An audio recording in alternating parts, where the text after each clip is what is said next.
നമസ്കാരം. നീണ്ടകരയിൽ ബോട്ട് മറിഞ്ഞ് കടലിൽ കാണാതായ ഗൗതം കൃഷ്ണയുടെ അമ്മയുമായി സംസാരിച്ച് കേന്ദ്രമന്ത്രി സുരേഷ് ഗോപി. മകനെ തിരികെ കൊണ്ടുവരാൻ ഏതറ്റം വരെയും പോകുമെന്ന് സുരേഷ് ഗോപി ഗൗതം കൃഷ്ണയുടെ അമ്മ രേഷ്മയ്ക്ക് ഉറപ്പു നൽകി.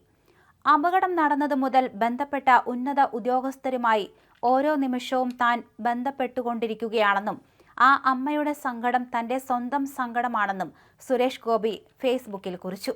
അദ്ദേഹത്തിന്റെ ഫേസ്ബുക്ക് കുറിപ്പ് ഇങ്ങനെയായിരുന്നു: എൻ്റെ മകനെ കണ്ടെത്താൻ സാർ എന്നെ സ്വന്തം പെങ്ങളായി കരുതി ഒപ്പമുണ്ടാകണം. നീണ്ടകരയിൽ ബോട്ട് മറിഞ്ഞ് കടലിൽ കാണാതായ ഗൗതം കൃഷ്ണ എന്ന പ്രിയപ്പെട്ട മകനെയോർത്ത് ആ അമ്മ നെഞ്ചുപൊട്ടി കരഞ്ഞുകൊണ്ട് വിളിച്ചപ്പോൾ ആ വാക്കുകൾ എന്നെ വല്ലാതെ പിടിച്ചുലച്ചു. ഒരു ജനപ്രതിനിധി എന്നതിലുപരി ഒരു സഹോദരനായി ഞാൻ ആ അമ്മയ്ക്ക് കൊടുത്ത വാക്കാണിത്. എൻ്റെ സ്വന്തം പെങ്ങളായി കരുതിയിരിക്കുന്നു ഈ ചേട്ടൻ. നിങ്ങളുടെ കൂടെ തന്നെ കാണും. ആ മകനെ തിരികെ കൊണ്ടുതരാൻ ഏതറ്റം വരെയും ഞാൻ പോകും. കടലിൽ മീൻപിടുത്ത തൊഴിലാളികൾ സഞ്ചരിച്ച ബോട്ട് ശക്തമായ തിരമാലകളിൽപ്പെട്ട് മറിഞ്ഞാണ് ഈ ദാരുണമായ അപകടം സംഭവിക്കുന്നത്. ആ അവിശ്വസനീയമായ ദുരന്തത്തിന്റെ ആഘാതത്തിൽ നിന്ന് ആ കുടുംബം ഇനിയും മോചിതരായിട്ടില്ല. അന്നു മുതൽ ഉറക്കമില്ലാത്ത രാപ്പകലുകൾ. ബന്ധപ്പെട്ട ഉന്നത ഉദ്യോഗസ്ഥരുമായി ഓരോ നിമിഷവും ഞാൻ ബന്ധപ്പെട്ടുകൊണ്ടിരിക്കുകയാണ്. ആ അമ്മയുടെ സങ്കടം എൻ്റെ സ്വന്തം സങ്കടമാണ്. തിരച്ചിൽ ഏതെങ്കിലും കാരണത്താൽ മന്ദഗതിയിലാക്കാൻ ഞാൻ അനുവദിക്കില്ല. സർവ്വസന്നാഹങ്ങളും കടലമ്മയുടെ മാറിൽ ഇപ്പോൾ തിരച്ചിൽ ഊർജിതമാക്കിയിരിക്കുകയാണ്. നാവികസേനയുടെ മുങ്ങൽ വിദഗ്ധരടങ്ങിയ കപ്പൽ ഇപ്പോൾ വീണ്ടും കടലിൽ അടിയന്തര തെരച്ചിൽ ആരംഭിച്ചു കഴിഞ്ഞു. ഒപ്പം കോസ്റ്റ് ഗാർഡിന്റെ ഹെലികോപ്റ്ററുകൾ ആകാശമാർഗേണ നിരീക്ഷണം ശക്തമാക്കിയിട്ടുണ്ട്. ഈ നിർണായക ദൗത്യത്തിന് പൂർണ്ണ പിന്തുണയുമായി ഇന്ത്യൻ ഓയിലും ATFും ഒപ്പമുണ്ട്. ആവശ്യമായ ഇന്ധനവും സജ്ജീകരണങ്ങളും തടസ്സമില്ലാതെ ഉറപ്പാക്കാൻ അവരും യുദ്ധകാലാടിസ്ഥാനത്തിൽ രംഗത്തുണ്ട്.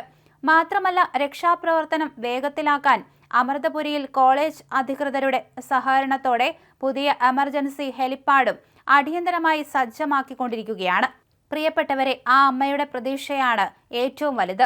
ഭരണകൂടത്തിന്റെ കരുത്തും നമ്മുടെ കൂട്ടായ പ്രാർത്ഥനയും ഒന്നു ചേരുമ്പോൾ ആ കുട്ടി തിരികെ വരുമെന്ന് എനിക്ക് പൂർണ്ണ വിശ്വാസമുണ്ട്. ആ അമ്മയുടെ കണ്ണീരൊപ്പാൻ അവസാന ശ്വാസം വരെ ഞാൻ ഒപ്പമുണ്ടാകും. പ്രതീക്ഷ കൈവിടില്ല. നമ്മൾ പോരാടും. ഇങ്ങനെയായിരുന്നു അദ്ദേഹത്തിന്റെ കുറിപ്പ് അവസാനിക്കുന്നത്. കഴിഞ്ഞ വെള്ളിയാഴ്ച പുലർച്ചെയാണ് ഗൗതം ഉൾപ്പെടെ 14 അംഗ സംഘം സഞ്ചരിച്ച വള്ളം നീണ്ടകര മേഖലയിൽ മറിഞ്ഞത്. അപകടത്തിൽ ഗൗതമിന്റെ മുത്തശ്ശൻ പുത്തൻതുറ പൂമുഖം വീട്ടിൽ രാജീവൻ, പിതാവ് രാധാകൃഷ്ണൻ എന്നിവർ മരിച്ചിരുന്നു. അപകടത്തിൽ ഒരു കുടുംബത്തിലെ 3 പേർ ഇരയായിട്ടും അധികൃതരുടെ ഭാഗത്തുള്ള മെല്ലെപ്പോക്കിൽ നാട്ടുകാർക്കും ബന്ധുക്കൾക്കും കടുത്ത അമർഷമാണ്.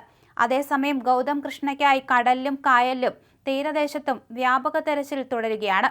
കഴിഞ്ഞ ദിവസം 6:30-ക്കാണ് 17 പേരടങ്ങുന്ന സംഘം തിരച്ചിലിനിറങ്ങിയത്. വിദഗ്ധ പരിശീലനം നേടിയ ടൂറിസം വകുപ്പിൽ നിന്നുള്ള 10 പേരും മറൈൻ എൻഫോഴ്സ്മെന്റിൽ നിന്നുള്ള 5 പേരും അടങ്ങുന്ന സ്കൂബ ടീമുമാണ് തെരച്ചിൽ നടത്തിയത്.